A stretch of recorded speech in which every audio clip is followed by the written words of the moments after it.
Hey, welcome back. In this episode, we make final preparations for our Pacific crossing from Hawaii to Alaska. We try to keep it real with the challenges one may face to provision and prepare for an ocean crossing on Kauaʻi.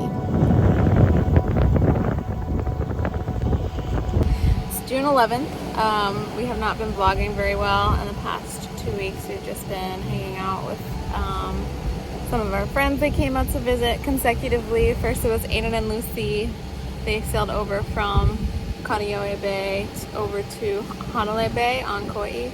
And then after they left, our friends Allison and Caleb came out to visit, and we checked out the Kauaʻi, hike the first 2 miles and a couple of cool beaches. And then we also had some of our friends, Aiden and Paige, come out to visit. Aiden's our friend from college. The rest of the friends are from work. And we sailed to the Nepali coast, and it was, you know, the conditions weren't the best, but it was what we were given, and so it was really beautiful. And then yeah, we're just leaving Hanalei Bay right now to head to Nāwiliwili to reprovision. We're gonna rent a car most likely and go to Costco. There's no real way to rent a car up here. The only way is to take a 1.5 hour bus ride into Kauaʻi or Kauaʻi, and then rent through like some name brand car rental agency or Turo. And it's pretty expensive, so it's gonna be like over $100 a day to rent a car. We've been dealing with some kind of frustrating issues. Our fridge, we think our fridge thermostat is faulty, so we've been bypassing it, which is all that means is the compressor, and it's a saltwater cooled pump or compressor, so the compressor and the water pump are running non-stop. So it's been really hard on both of those utilities and our battery consumption. Did you like Hanalei so far? It's really hard to leave. I'd rather just struggle to get provisions with the car than sail down. Saturday, the conditions get heavier. So it's like, we'll probably get there late in the day today, like too late to rent a car and do all that. So that would push us doing the bulk of the work Friday. And then Saturday, we'd probably be done, ready to go, but then it's gonna be heavier. We had been waiting for the North Pacific High to stabilize in the North Pacific, and at this point, the longer we stay in Kauaʻi, the shorter our sailing season is going to be in Alaska. So although we were not on a time crunch to leave Hanalei, we would be on a time crunch to cruise Alaska the later we got there. To make things slightly more challenging, we had to go to England for a week for our best friend's wedding.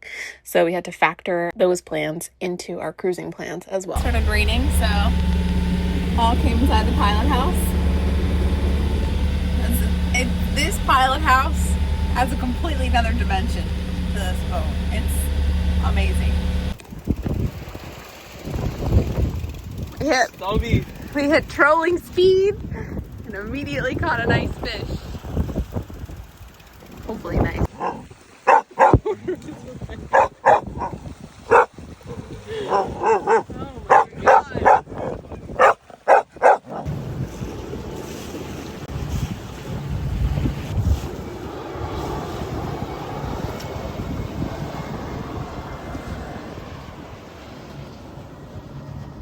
The sail from Hanalei to Nāwiliwili was pretty miserable. We sailed approximately 32 nautical miles in 6.5 hours.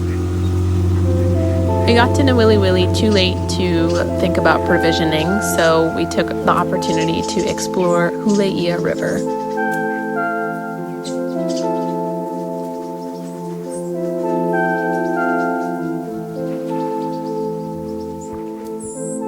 One of our new favorite things is going up rivers. I mean, I feel like I'm in a different country right now. This is amazing. Everything, it smells like the earth. The sounds are incredible. I would never imagine a river like this. Is this a mango tree?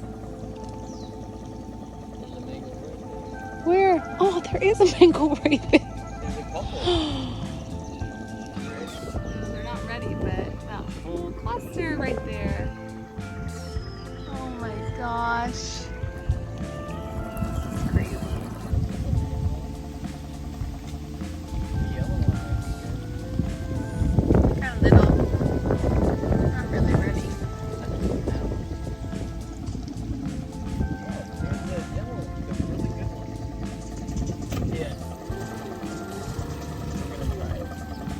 yellow one? Yeah. Yeah, just came out. It's soft, actually. Really?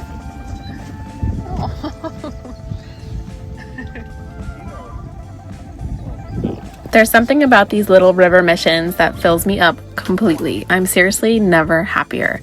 This time, the river felt like a portal. For a moment, it was as if we had slipped into the Amazon. The Haupu Ridge loomed above us, and low-hanging mango trees, thick mangroves, and bright shampoo ginger crowded the banks. Monkey pod trees were in bloom, and their sweeping canopies, dusted with delicate white and pink tufts, looked like something out of Avatar. Awa trees in real life. The car, wildly expensive. But we need one, so not much we can do about that. They got us. Hawaii is so expensive. It's actually comical. Sometimes, like, when she handed me the bill, I was like, okay. It's for one day, right? For one day. Less than one day. Oh my God. I don't even want to disclose the price. I'm getting breakfast and coffee right now. Yeah. Well, because also we have no food on the boat. We've ran out of canned food also. We have like two or three cans of soup left and sardines. And so we are gonna get food at Costco, go crazy, spend more money.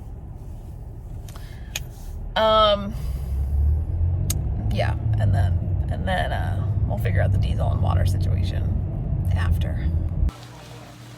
So I tried to get a bunch of like fresh stuff that was gonna keep for a while, like oranges and bananas and apples, and then avocados. They're rock solid, so they should last us a while.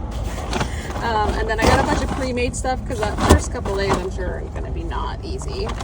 Yeah. Got a lot of salads, fresh stuff to let you put it in the next like 2 or 3 days.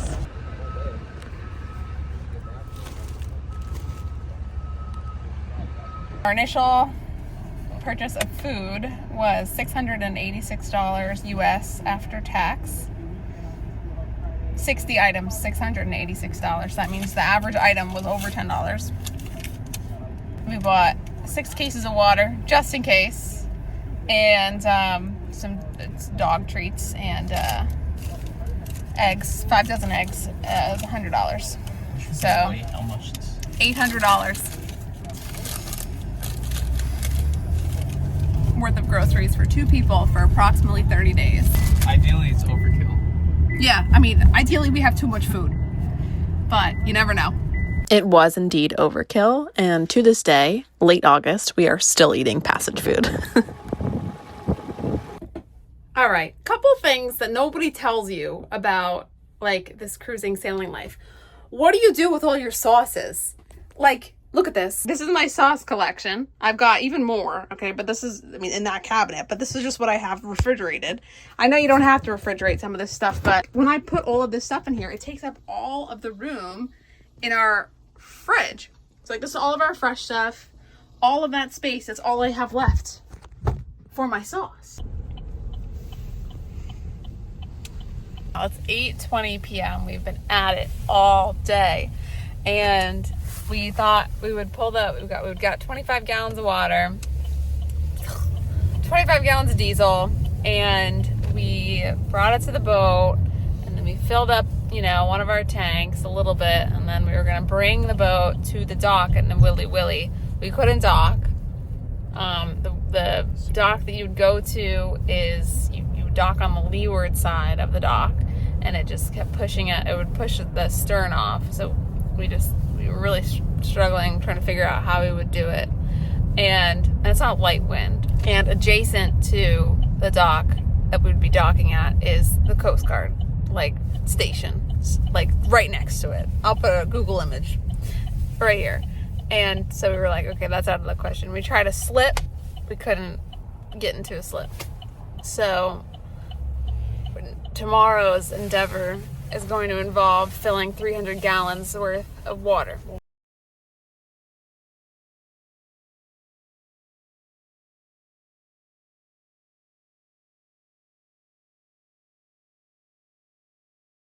Anyway, now we're like, okay, well, let's just go get more diesel. you know, that was the plan for tonight anyway. But everywhere we go, every gas station doesn't have diesel, and the gas station that we got the diesel before is potentially closed. So we'll find out in 2 minutes.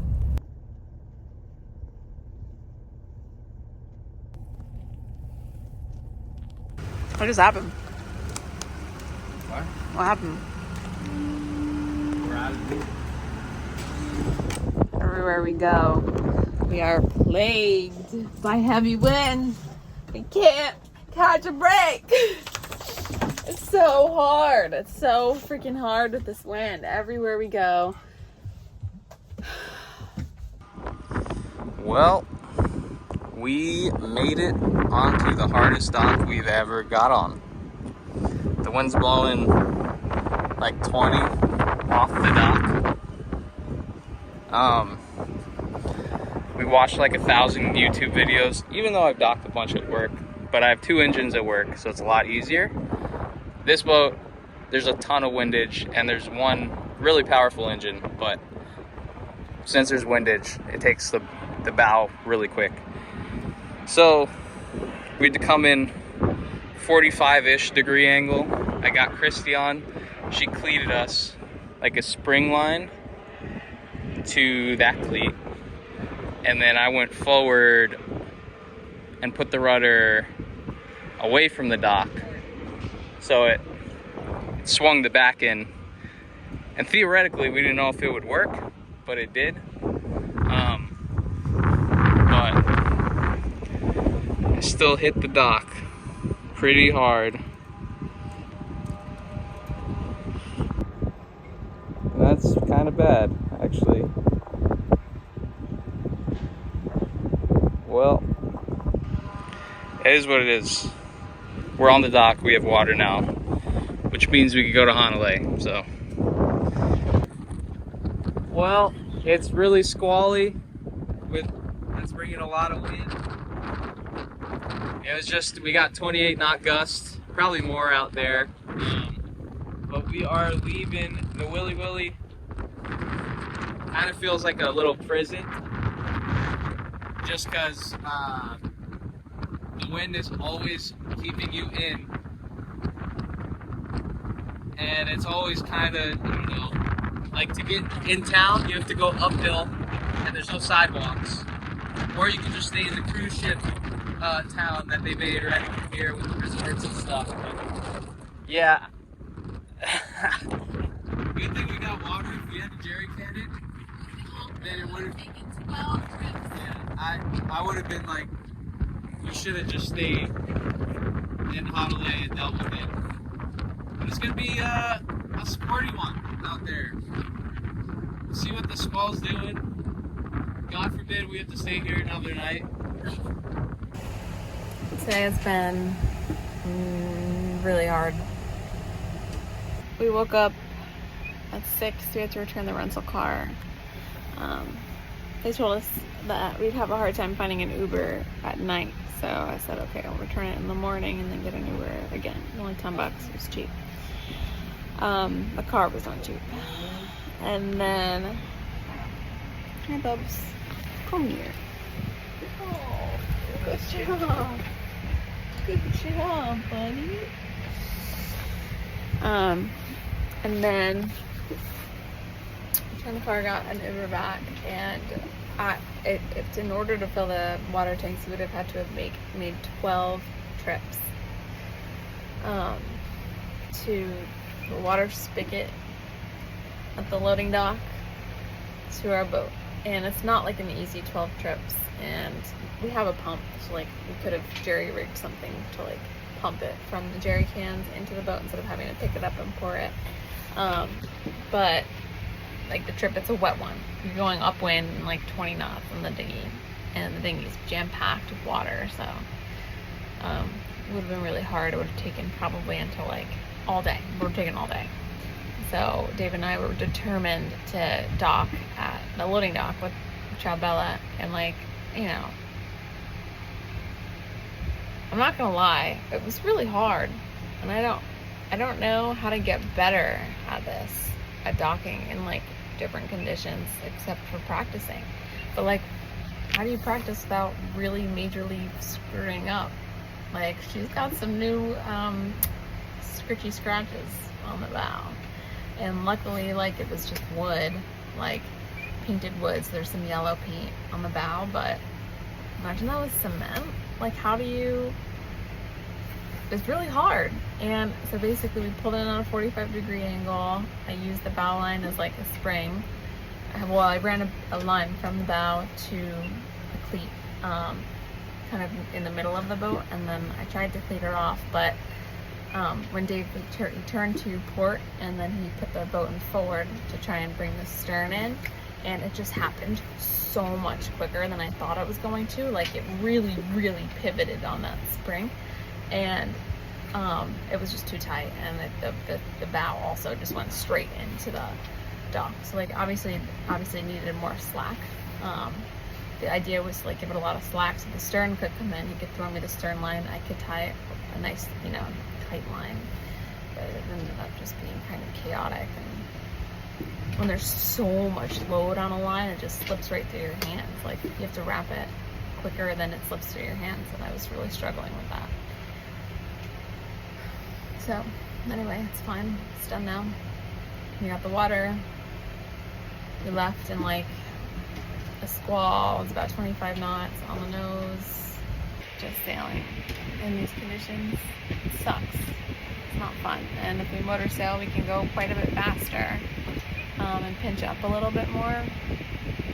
But we realized with the waves, I guess, every time the boat would kind of like go in the trough of a wave, our stripless would actually come loose and water would just pour in to the engine room. And I was like, what the frick? So I came downstairs to like stow some more things underway, and I looked, our high water alarm and our bilge pump, like the manual button and the light is right next to our gas light. And so it was a big red light, and I was like, oh, that's weird. We must have forgotten to turn the gas off. And I never forget to turn the gas off because I'm always so like anxious about a gas leak. But then I looked at it more closely, and I was like, oh my god, that's the bilge. So I run to Dave, and I'm like, Dave, the bilge is going off. And then I open up the engine room, and it's just like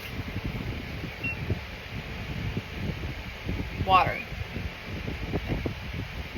And I like really had a hard time with that, like emotionally.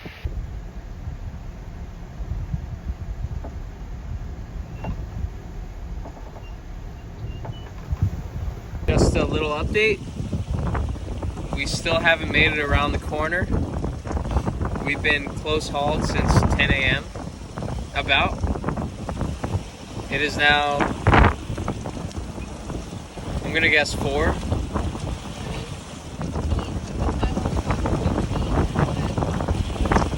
Something like that.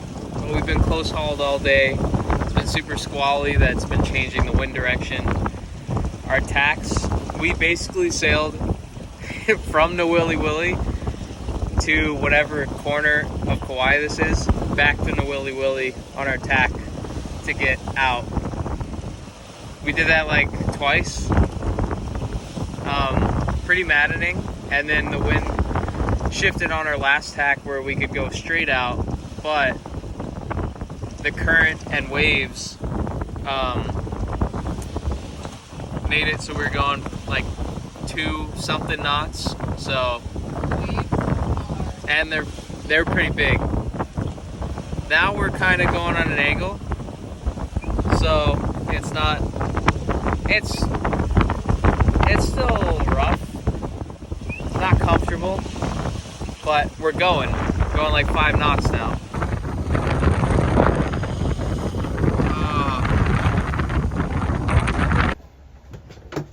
Autopilot off.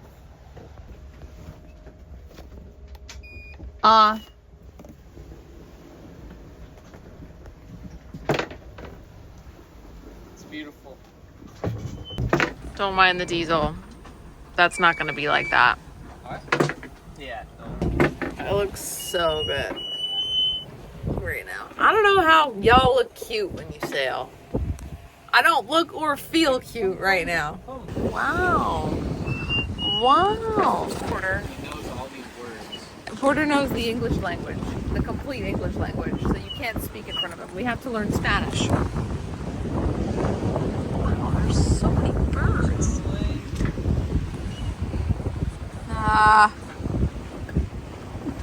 No.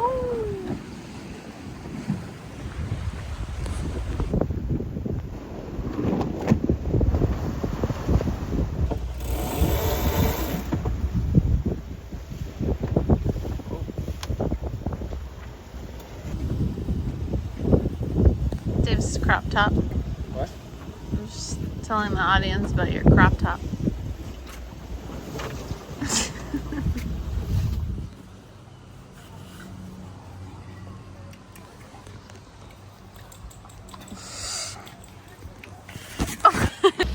Made Porter a little playpen. So if Dave and I have to be outside, then we'll be safe right here. Huh? Just gonna stand on the table. Yeah, he's just gonna stand on the table. Well, I didn't have enough fabric for here, and if this would have just ended like midway, then he would have just been able to crawl out. No, I think he'll like that. All right, so it is T-minus 1 day until we leave for Alaska. And I'm just gonna pre-make some sandwiches for the journey. I know the first couple of days are probably gonna be pretty hard, so I'm just gonna make a bunch of stuff, throw it in the freezer. That way if we get hungry, we can just grab something out.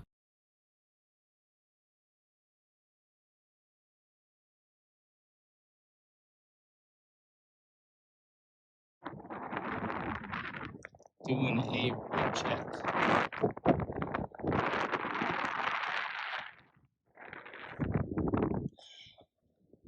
A little rusty, but all the wires look good.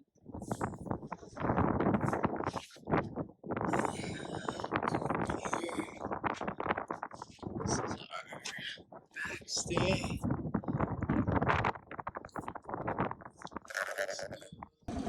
Those Ports Beach. Okay, good job. What is that? All right, jump when you're ready. We're walking from Hanalei to Big Save. Big Save's like the market in town.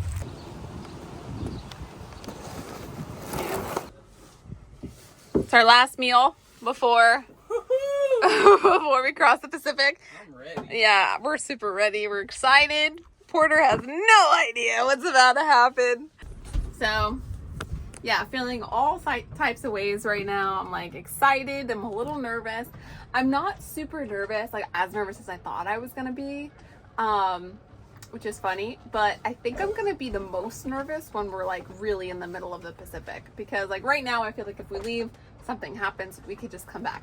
Like I feel like there's Hanalei Bay is like a safety net, but once we're out there, like, yeah, we're gonna be out there. So feeling all different types of ways right now. How are you feeling? I feel like the first few days we'll be nervous, or I'll be nervous, because you're getting in the rhythm of sleeping and no sleep, and it's gonna be rough. Once we're in the middle, we're used to the sleep schedule, and we're just you keep on trucking. You're just going. So it's her first time, so I understand. Yeah, this is his third Pacific crossing. You ready?